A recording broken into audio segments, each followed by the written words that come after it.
everyone. It's Hello. Linda and Michelle. Sunday afternoon, another movie day. And this one, yeah.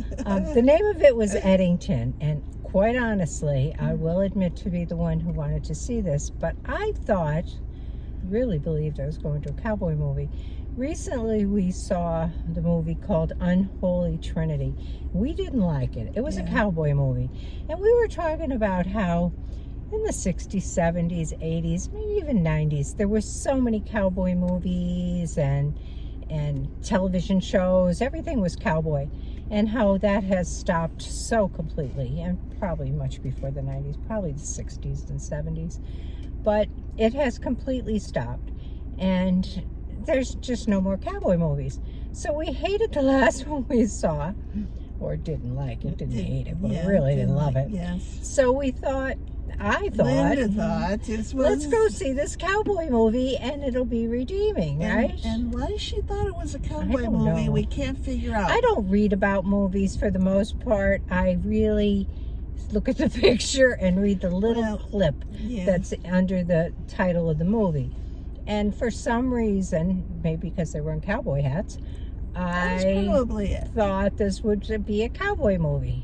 But I did. When I far. met up with Linda this morning, I did look it up, just a little blurb, and I knew it was about something about COVID.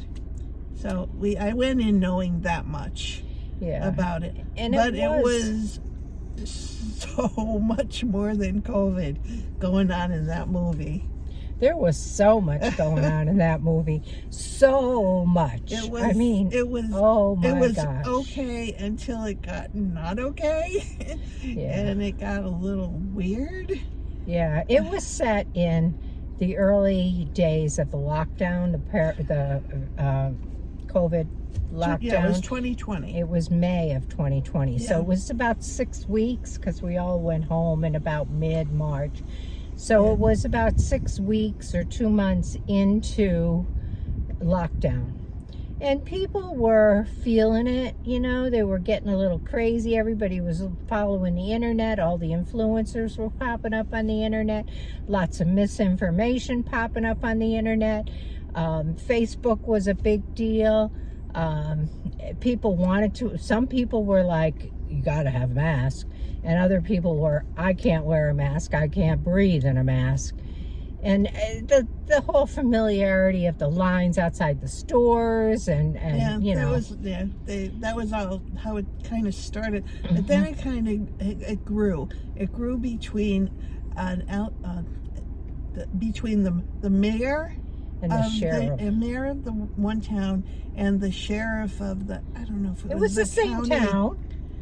They kept calling it something different. So, but anyway, yes, they both were in the same place, and they both had different point of views, and they were bickering back and forth about the COVID masks and wearing a mask and allowing people not to wear masks, and then from there it just rolled. Yeah, and in the background there was this huge data center being built, and that was like part of it. There was a lot of squabbling about that in the background, and I don't know, until recently that wouldn't have made any impact on me, but I know that locally we're talking about some data centers, and I know there's a lot of controversy about it, so I can understand how that fit into the movie now.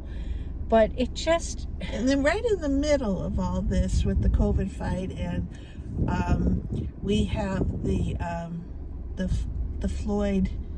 George Floyd murder. So then we have a lot of protesting going on in this little teeny tiny town. Yeah, Black Lives Matter. And then we got Antifa coming in on an airplane, and I think that's what that was. And I don't know what that drone was that was flying over some people at one point. The sheriff decided he was going to run for mayor, and in the process started digging up stuff about the current mayor, and the bickering just got worse and worse. Yeah, and we worse. can't tell you much more beyond No, this, because then if you wanted to see it, we would really ruin the movie. But I will tell you that it gets a little crazy towards the end. It was like, it gets like it loses any believability. I was going to say, I didn't get it. I got it up to a point, but then all of a sudden it's like, what?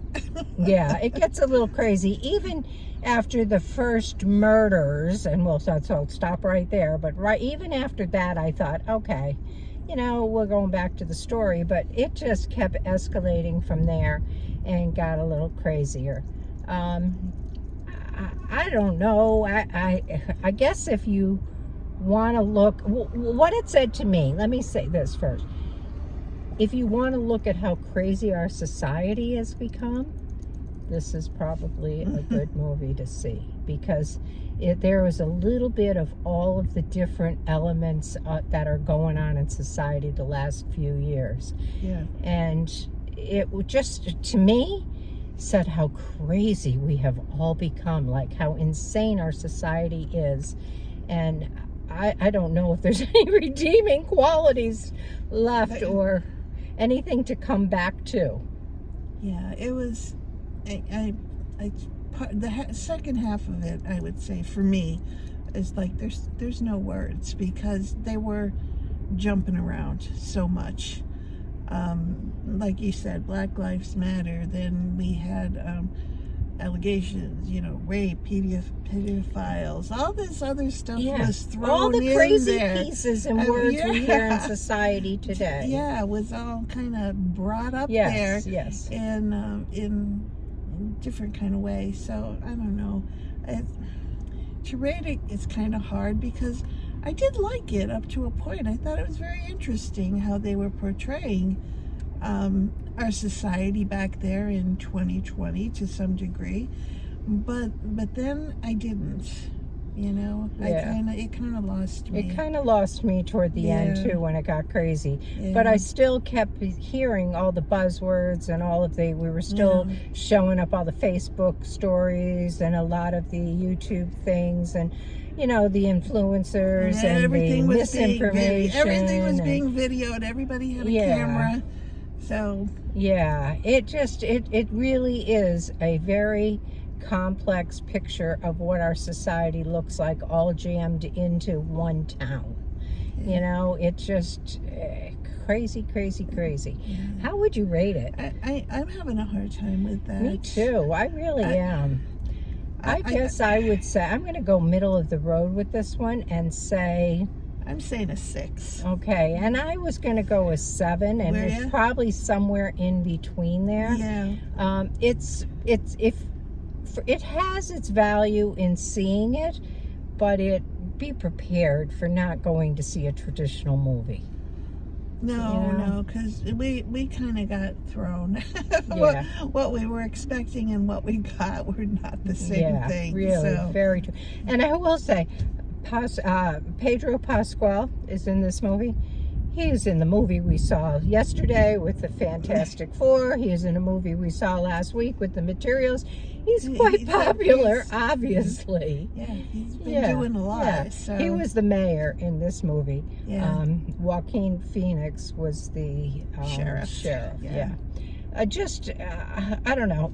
And I will say, in the sheriff's office, working for the sheriff, was a young black man who, just seeing all of the racism that went on around that too through this movie was pretty crazy. I don't know. I'd say it has its value, but be prepared for what you're going to see. I agree. All right. So that's what we have for you for this week with that one. We'll call it an afternoon. Yes. Have a good rest of your Sunday. We'll catch you in the next one. Thanks for tuning in. Bye.